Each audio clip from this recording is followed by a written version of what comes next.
In this video, we will talk about indirect statement, which is covered in the Grammar for 4A on pages 201 through 203. But first, a little pep talk. We are learning about indirect statement. At first, it may seem hard, but eventually it will make sense.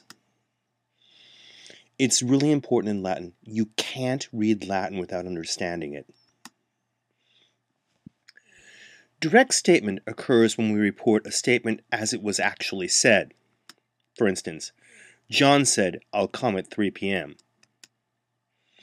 Indirect statement occurs when we report a statement in a type of paraphrase.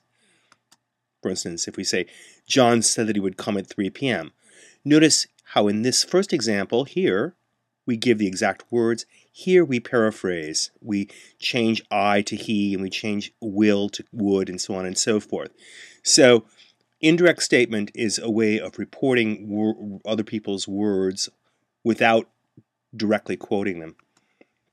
Here's some more examples. Here's direct statement. The farmer yelled, "I'm home." Here's the indirect statement version. The farmer yelled that he was home. Here's a direct statement. Mary will say, "I don't believe you." Here's an indirect statement. Mary will say that she does not believe me. Latin uses direct statement less than English. Latin prefers to use indirect statement. English indirect statement typically begins with the word that. For instance, Bill said that John came. Here's the word that, a subordinating conjunction named that. But the that is optional, and frequently English leaves that out. For instance, instead of saying Bill said that John came, we can really say in English, Bill said John came. Those are both understood and they're both correct English. Indirect statement in classical Latin is done differently from English indirect statement. Latin does not use a word like that. Instead, Latin makes the subject of the indirect statement accusative and the verb an infinitive. Let's take a look at an example. Let's say we want to say that Gaius says that Marcus loves Julia. Here's how that goes in Latin. Gaius dicit Marcum Juliam amare. Here we see that Marcus, which is the subject of the indirect statement here in English, becomes accusative, and the verb loves becomes the infinitive amare. Literally, this is Gaius says Marcus to love Julia. So in Latin indirect statement, there is no word for that. The subject of the indirect statement is in the accusative, and the verb is in infinitive. Here's some more examples. Here's veris dixit sacerdotem mentiri. This means literally, veris said the priest to lie. And we would say in English, veris said that the priest was lying. Cicero dicit verum malum esse. Literally, Cicero says veris to be bad. We in English would say, Cicero says that veris is bad. Here's another example. Sacerdos nuntiavit verum simulacrum auferre. This is the priest announced veris to be stealing or to steal the statue. In English we would say, the priest announced that veris was stealing the statue.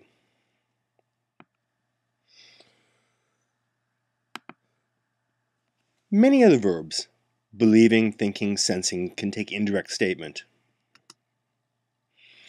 For instance, we can say, veris credit sacerdotem mentiri. Veris believes the priest to lie. In other words, veris believes that the priest is lying. Cicero arbitratur te malum esse. Cicero thinks you to be bad. In other words, Cicero thinks that you are bad. Sacerdos videt verum simulacrum auferre. The priest saw veris to steal the statue. In other words, the priest saw that veris was stealing the statue. We just learned about the three tenses of the infinitive in Latin. We learned that there was a present tense infinitive, a perfect tense infinitive, and a future tense infinitive. All three tenses are used in indirect statement. Let's see how. This is very important, by the way. The three tenses of the infinitive indicate time relative to the main verb. This is key. The three tenses of the infinitive indicate time relative to the main verb. Let's see some examples. The perfect infinitive indicates actions complete with respect to the main verb. For instance, Marcus dicet verum aurum abstulisse. This is from the verb aufero, which means to take away or to steal. So the verb is aufero, auferre, abstuli, ablatus. And so abstulisse is the perfect infinitive of the verb that means to steal. This literally means Marcus says Verres to have stolen the gold. So it says Marcus says Verres to have stolen the gold, which means Marcus says that Verres stole the gold, or Marcus says that Verres has stolen the gold. The key thing here is the perfect infinitive here indicates the action of this infinitive here must be before the action of the main verb, which is dicet, which essentially makes this into a past tense in the English translation. Either stole or has stolen the gold. It's the same thing in Latin, of course. The present infinitive indicates actions contemporary with the main verb. Here's an example. Marcus dicet verum aurum auferre. Here's the present infinitive of the verb to steal. So Marcus says Verres to steal the gold. Marcus says Verres to steal the gold, which means, actually, Marcus says that Verres steals the gold, or Marcus says that Verres is stealing the gold. Again, auferre, which is a present infinitive, must be relative to the main verb. Dicet here is present, auferre is the present infinitive, so this present infinitive here means that this action has to be at the same time as dicet, which essentially makes it a present, right? And so in the English translation we use a present, either steals or is stealing. The future infinitive indicates actions after the main verb. Here's an example. Marcus dicet verum aurum ablaturum esse. Ablaturum esse is, of course, the future infinitive of aufero. And here's our main verb. This literally means Marcus says Verres to be going to steal the gold.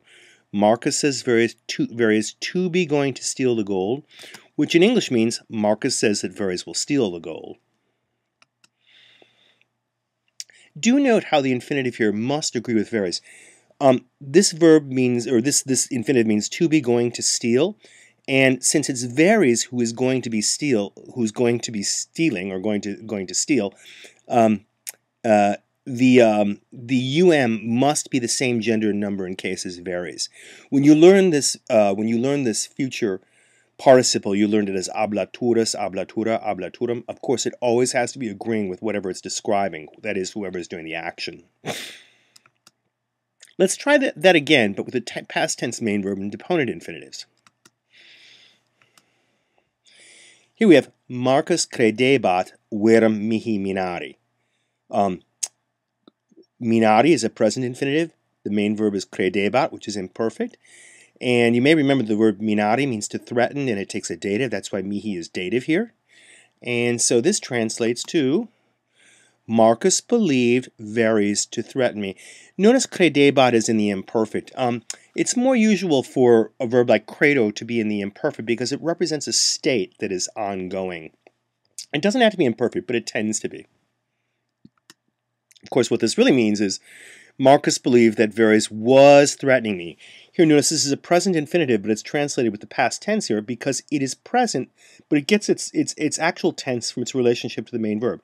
Since this is past, and this is a present infinitive, and therefore at the same time as the past, this minare is actually the equivalent of a past tense in English. Was threatening me.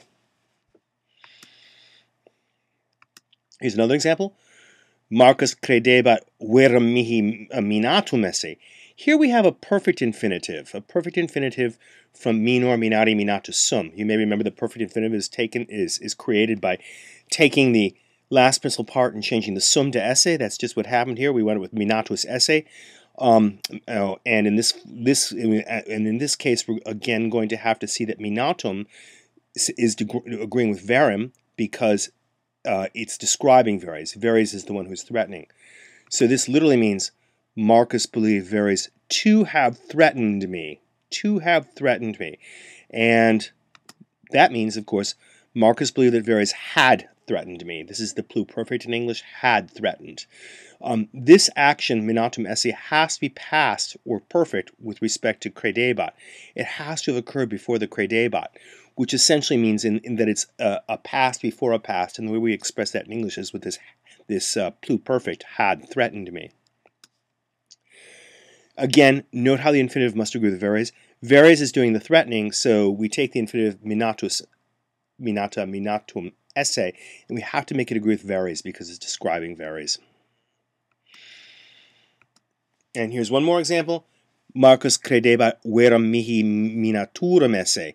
Here's a future infinitive, minaturam esse, to be, going to threaten.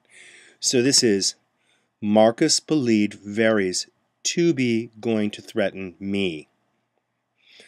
Which of course means that Marcus believes that Verres would threaten me. Notice this would here. Would has many, many, many uses in English, and this is one of them. Would is to the past what will is to the present. In other words, I say that I will go, with say being present, but then I would say I said that I would go. So would is kind of like a past tense of will. It's used with past tenses to indicate time after some point in the past.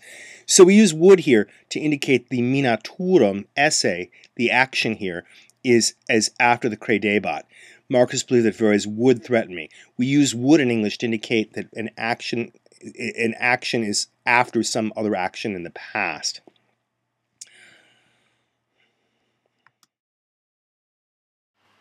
The end. This has been a Barking Blue Heeler production.